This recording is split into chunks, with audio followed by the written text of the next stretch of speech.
Bonjour, Monsieur le ministre. Bonjour.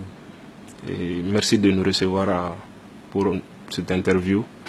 Comment est-ce que vous analysez l'enlisement sécuritaire et politique au Mali? Bon, l'enlisement politique et sécuritaire, en réalité, c'est deux choses différentes. Il y a la situation politique aujourd'hui qui se caractérise essentiellement par les questions liées au référendum. Je pense que, au projet de référendum, je pense que nous allons en parler, parce que vous avez un certain nombre de questions dessus. Et il y a la situation sécuritaire, qui est la plus importante, puisque c'est ce qui touche la vie des gens, c'est ce qui touche la sécurité, l'intégrité physique de nos compatriotes. C'est en raison de cette situation que des gens perdent la vie, c'est en raison de cette situation que des gens n'arrivent pas à travailler correctement, à commercer.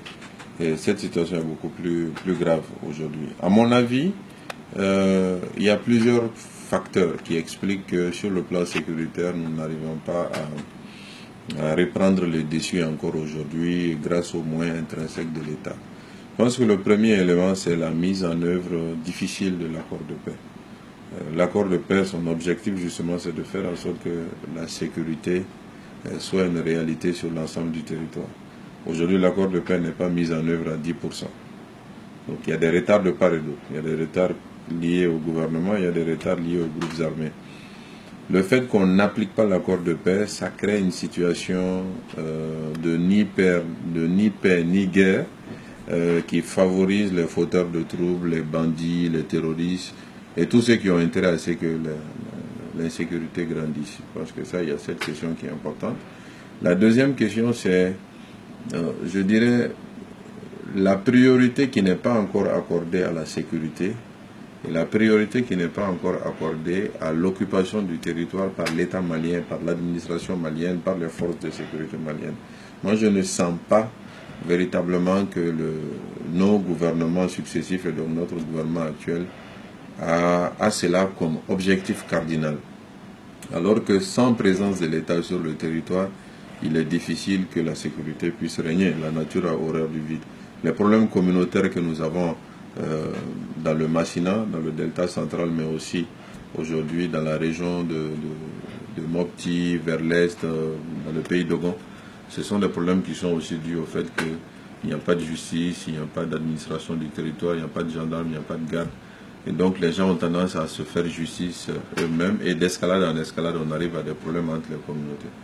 Il faut qu'on fasse en sorte que, indépendamment du processus de paix, que la présence sur le territoire soit une priorité absolue pour l'État. Quoi que cela en coûte, et que donc que l'État essaie de progresser partout où cela est possible, partout où cela est souhaitable, quitte à ce que, je l'ai dit comme tout à l'heure, que nous subissions des pertes, que nous subissions des destructions, mais nous devrons poursuivre absolument la recherche de présence de l'État sur le territoire. Donc je pense d'un côté on a mise en œuvre difficile de l'accord de paix, d'autre côté nous avons la question de la présence de l'État sur le territoire, et en troisième position, je pense, nous avons les insuffisances, les faiblesses, les handicaps qui sont liés à nos forces armées, nos forces de sécurité, qui n'arrivent pas encore à retrouver l'organisation, le dynamisme, les équipements, la motivation,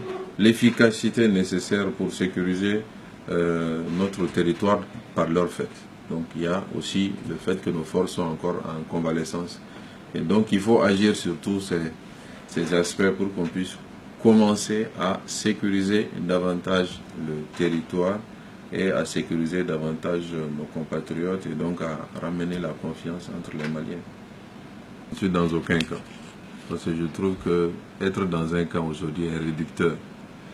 La position de notre parti, qui est ma position personnelle, est une position, je dirais, située un peu entre les deux camps. C'est pourquoi d'ailleurs nous sommes accusés par les deux camps.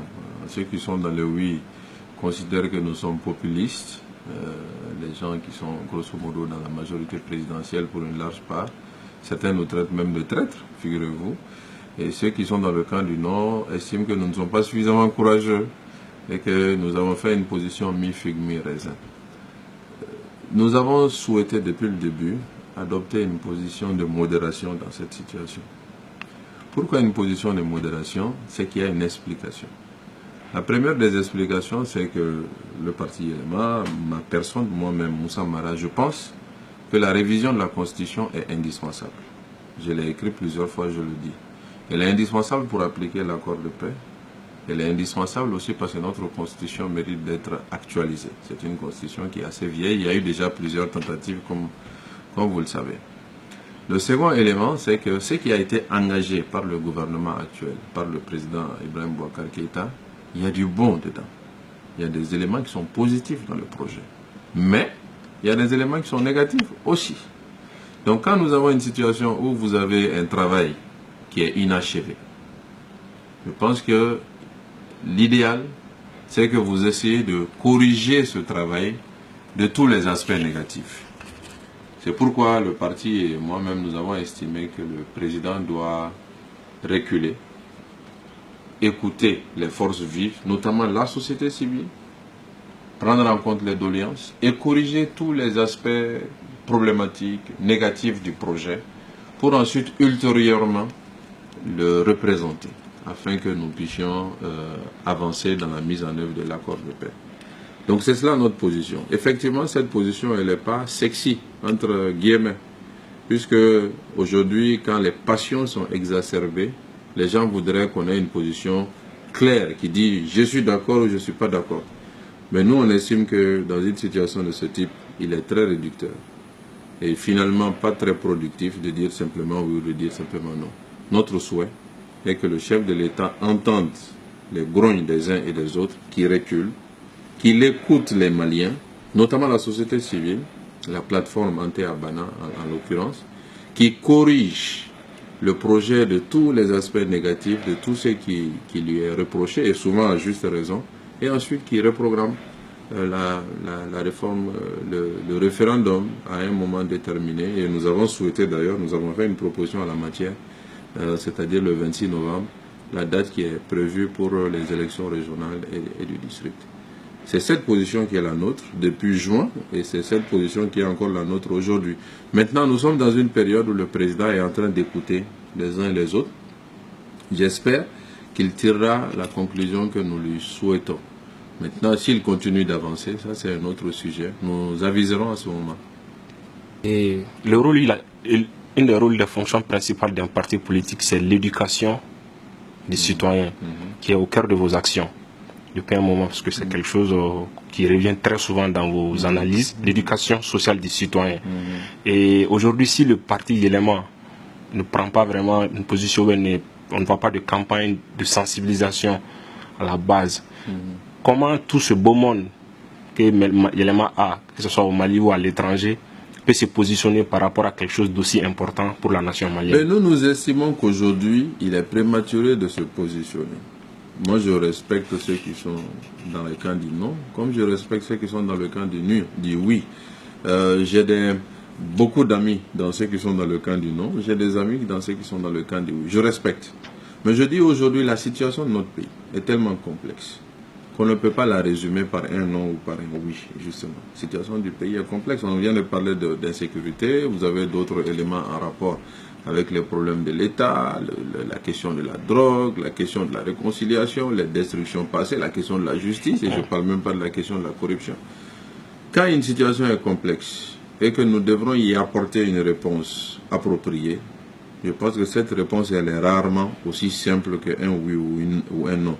C'est pourquoi nous avons une position de construction. C'est de dire ce processus de révision constitutionnelle est justifié par le fait que nous avons signé un accord, est justifié par le fait que notre constitution est une constitution qui date déjà de plus d'un quart de siècle. Moi-même, en tant que Premier ministre en 2014, j'avais annoncé la révision constitutionnelle dans ma déclaration de politique générale. Donc, tout ça montre bien la nécessité d'aller vers cela. Maintenant, un processus a été engagé, ce processus a des insuffisances. Corrigeons les insuffisances, mais avançons. Je pense qu'il en va de l'intérêt de notre pays aujourd'hui que de mettre en œuvre l'accord de paix, que d'avoir un texte constitutionnel qui soit moderne et qui soit soutenu par les Maliens qui y verraient une part de leurs aspirations prise en compte. Aujourd'hui, notre opposition est expliquée partout sur le territoire à nos militants. Et l'essentiel de nos militants la partagent, parce que c'est une position, à mon avis, sage.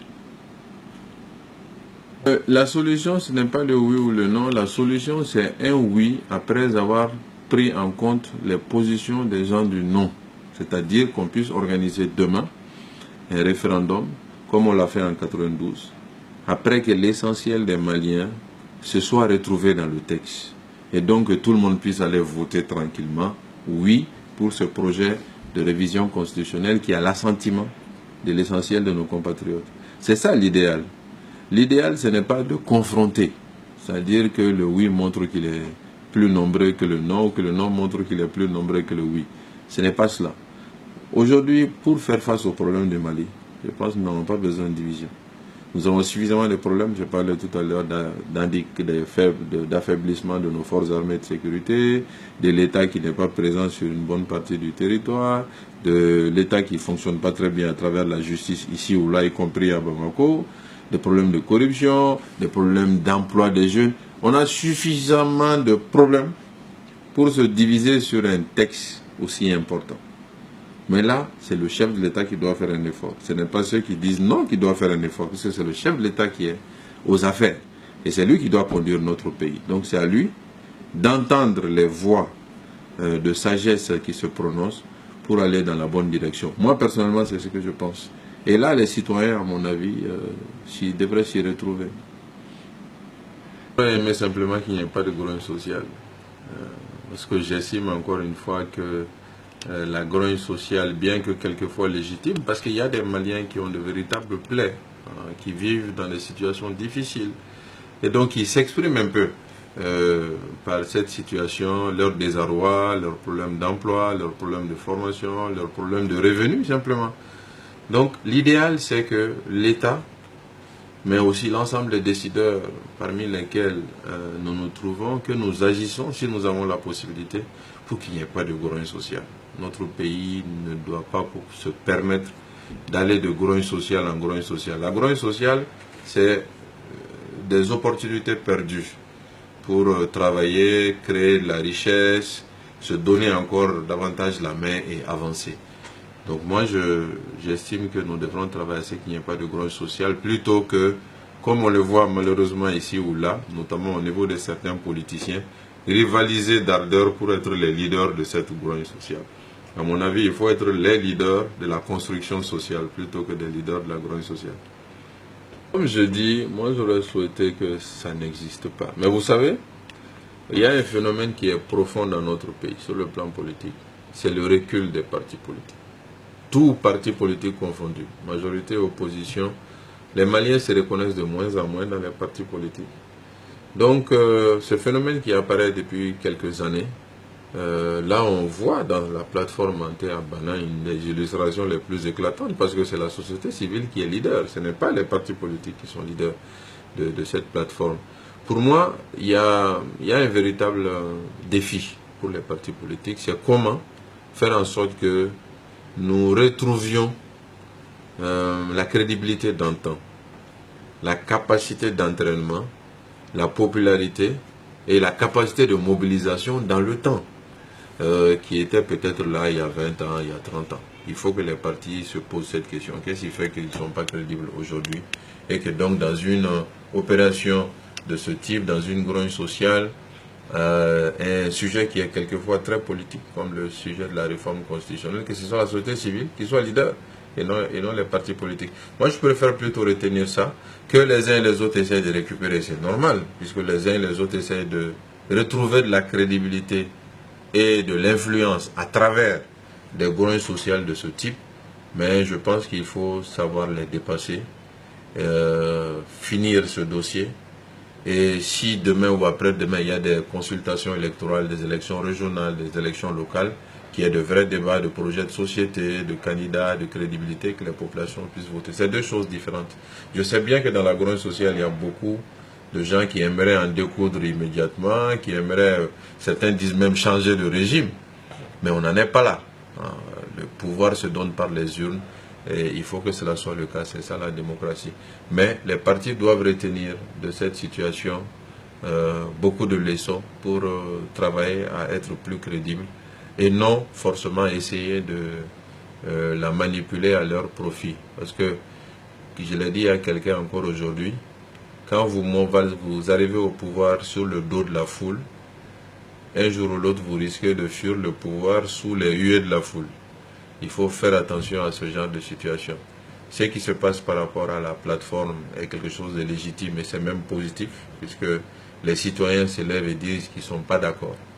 Il faut que l'État en tire les leçons qu'il faut, mais que les politiciens qui sont ici ou là essaient d'en profiter, ils devraient plutôt se poser des questions plus profondes sur leur incapacité à mobiliser autant. Et donc, qu'est-ce qu'ils doivent faire comme remise en question pour arriver à ces résultats ultérieurement? Le pouvoir se donne par les urnes, moi je pense, et donc il faut qu'on reste dans cette direction. Ceux qui aspirent au pouvoir ne doivent pas être toujours en train de chercher un levier sous forme de grogne sociale, sous forme de crise pour arriver au pouvoir par effraction. Je pense que ça, il faut l'éviter fondamentalement. La deuxième chose, et ça on le voit clairement, dans notre pays, le leadership a failli. Et quand le leadership a failli, la population cherche d'autres alternatives. Et ces alternatives populaires ne sont pas toujours constructives, on l'a vu ailleurs. Donc il est souhaitable que dans le leadership, on travaille à amener des hommes et des femmes qui soient désintéressés, qui soient compétents et qui puissent dans leur action amener progressivement la population à faire confiance au leadership. C'est cette confiance qui n'existe pas aujourd'hui et qui fait que, bon, voilà, les décideurs ne sont pas vraiment populaires dans la masse, les décideurs politiques, surtout les décideurs publics de manière générale. Parce qu'il y a beaucoup de travers, la corruption, l'enrichissement sans cause, beaucoup de travers, il faut le reconnaître. Donc nous qui avons des aspirations à exercer le pouvoir, nous avons du boulot. Et le premier de notre tâche, c'est de faire en sorte que arrivent aux responsabilités des hommes et des femmes capables, honnêtes, désintéressés, qui ne vont pas arriver au pouvoir pour se servir, mais pour servir. Quand on le fera, avec le temps, à mon avis, les choses redeviendront normales. Mais dans la situation actuelle, où on a grosso modo ni tête ni queue, ça va dans tous les sens, c'est aussi emblématique du fait que les leaders ont failli. Ça, je pense qu'il faut le reconnaître. Donc, du coup, les leaders devraient se remettre en question plutôt que d'essayer de courir derrière les grognes sociales et essayer de les manipuler à leur profit. À mon avis, ils n'y arriveront pas. Je pense qu'ils n'y arriveront pas. À un moment ou à un autre, ils se feront démasquer et le retour de bâton risque d'être compliqué.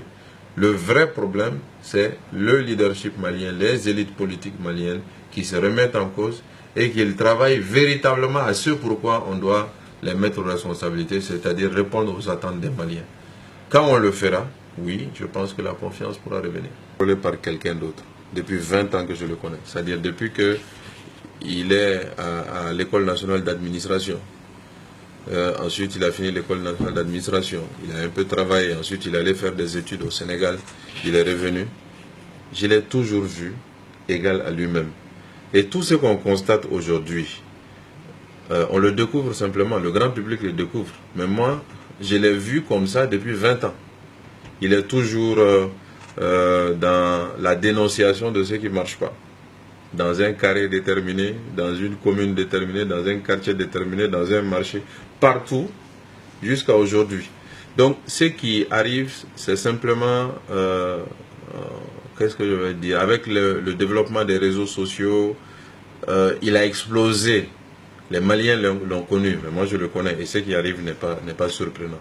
Ce que je peux dire, c'est que personne ne le contrôle, pas plus ou moins que X ou Y, parce que c'est quelqu'un qui est justement désintéressé, à mon avis, qui sait se contenter de peu et qui n'a pas d'ambition d'enrichissement personnel. En tout cas, il ne compte pas le faire de manière indue si ça devrait lui arriver. Et c'est quelqu'un qui est profondément patriote, profondément attaché au pays et qui est sans compromis. C'est ce qui arrive des fois à quelques excès qu'on entend ici ou là dans son langage ou dans ses actes. Mais tout ça, ça fait partie du personnage. Moi, je dis aussi simplement que ça. Je ne l'ai pas contrôlé, je ne l'ai jamais contrôlé et personne ne pourra jamais le contrôler parce qu'il est comme ça, il y a des individus qui sont comme ça. Au demeurant, à mon avis, le succès de Ras Batch aujourd'hui est l'illustration du désaveu des Maliens vis-à-vis de la chose politique et la chose publique.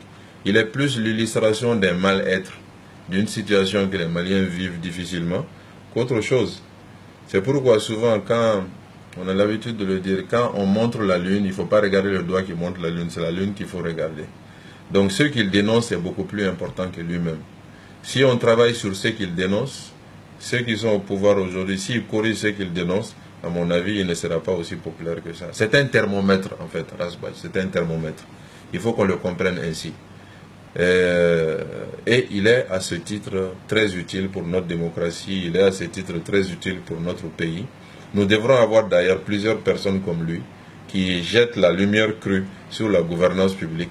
Cela va ouvrir les yeux aux populations et cela va inciter, je pense, les gouvernants à faire des efforts pour satisfaire aux attentes des populations. Donc pour répondre à votre question, je suis désolé de contredire ou je suis désolé de décevoir ceux qui pensent que c'est moi qui le contrôle, mais il n'est pas contrôlable. Personne ne le contrôle, je n'ai jamais vu personne le contrôler, personne ne le contrôlera. Et quelque part et quelquefois, je pense que c'est bon pour un pays qui ait des gens indépendants, qui dénoncent, qui mettent en lumière des choses qui sont négatives et puis qui contribuent à ouvrir les yeux aux populations. Cela va davantage former les populations, les conscientiser et les orienter à faire des choix justes sur X, Y ou Z. Moi, j'estime que c'est tout à fait positif. Il est arrivé à Rasbach de me critiquer quand j'étais maire, de me critiquer quand j'étais ministre ou premier ministre, de me critiquer même aujourd'hui. Mais comme moi, je ne suis pas aux affaires, je peux comprendre que la critique concerne beaucoup plus ceux qui sont aux affaires. Il est arrivé aussi à Rasbach de critiquer le parti Yelema qui gère la mairie de la commune 4 en plusieurs occasions. Donc, il est indépendant.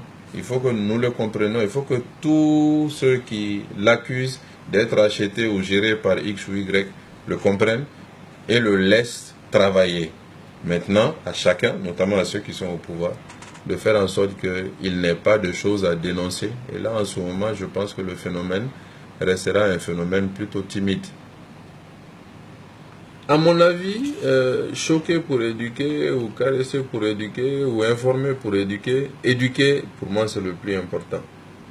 Quand les Maliens atteindront un niveau d'éducation politique, sociale, citoyenne élevé, c'est le pays qui en bénéficiera.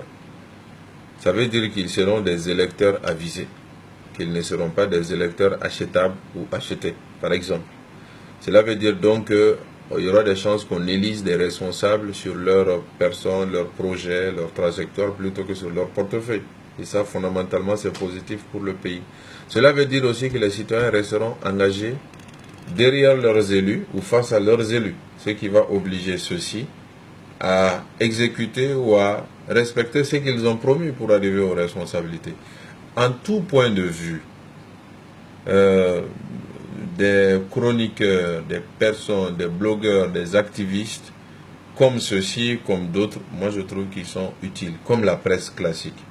Si ils agissent honnêtement, s'ils ne sont pas achetés pour être orientés contre X, Y ou Z, s'ils font leur activité de manière indépendante. Moi je pense personnellement que c'est tout à fait positif. Je ne suis pas sûr aussi que notre culture et notre société ne pourra pas s'adapter à cette forme de citoyenneté active. Et je dirais même que c'est absolument indispensable, dans un contexte où la jeunesse est quand même majoritaire. Je pense qu'il vaut mieux orienter les énergies de la jeunesse dans la construction, plutôt que de laisser les jeunes à eux-mêmes et qu'ils deviennent une sorte de masse sans tête ni queue qui pourra être manipulée et orientée au gré des intérêts de certains. Plus les jeunes sont nombreux, plus on a besoin d'avoir des jeunes citoyens actifs, organisés, pouvant s'engager pour des causes justes, mais pouvant aussi bousculer tout à fait des gouvernants. On le voit dans tous les grands pays au monde, les gouvernants ne sont pas dans leur jardin. Être responsable, c'est un moment de pénitence, c'est un moment de souffrance. C'est une charge. On le dit d'ailleurs en termes juridiques, c'est une charge, une fonction. Donc il faut que nos gouvernants le comprennent et qu'ils ne comprennent pas la responsabilité ou la fonction comme un profit, comme justement une source d'enrichissement. Il faut qu'ils considèrent au contraire comme une charge pour servir, pour respecter des promesses, pour faire le bonheur du peuple. Et donc si on a des aiguillons de ce type qui sont là pour le rappeler, pour moi c'est vraiment tout à fait positif. Moi je vois ces choses de manière positive. Et je pense que ça participe de la progression de la démocratie dans notre pays et donc de la progression de notre pays tout court vers le bien-être de nos compatriotes. Ben, du courage rebelle pacifique. Continuez à être vous aussi très impertinent. Je sais que l'impertinence est une marque de fabrique de rebelles pacifiques, avec vos questions quelquefois gênantes, mais qui sont tout à fait utiles. J'ai toujours eu les meilleurs rapports avec vous, malgré des moments de tension. Mais ça fait partie de la vie, tout ça. Bravo à vous et bonne continuation. Merci.